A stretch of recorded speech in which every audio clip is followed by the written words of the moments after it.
In this video, we are going to see how we can deal with all the repair expenses or any kind of indirect expenses that is paid by cash. Let's make it cash. It says repair office building by check, but let's just try the cash transaction. Right here, cash.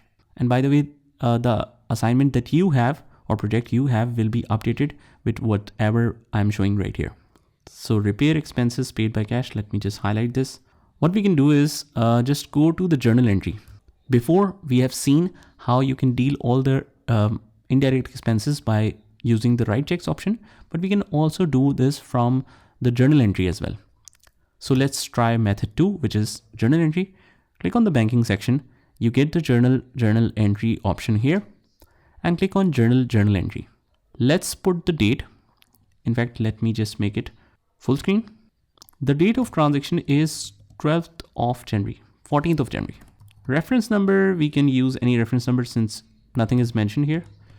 We will just use any random number just like that. And it's repair expenses. So we will just scroll down to see and find the repair section.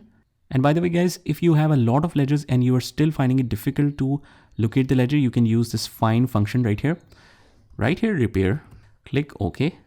And that should take you directly to that section. Maintenance and repair expenses, that's it. This is what we want here. Let's select that.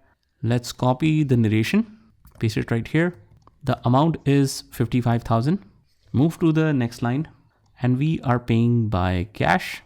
Credit amount is also 55,000.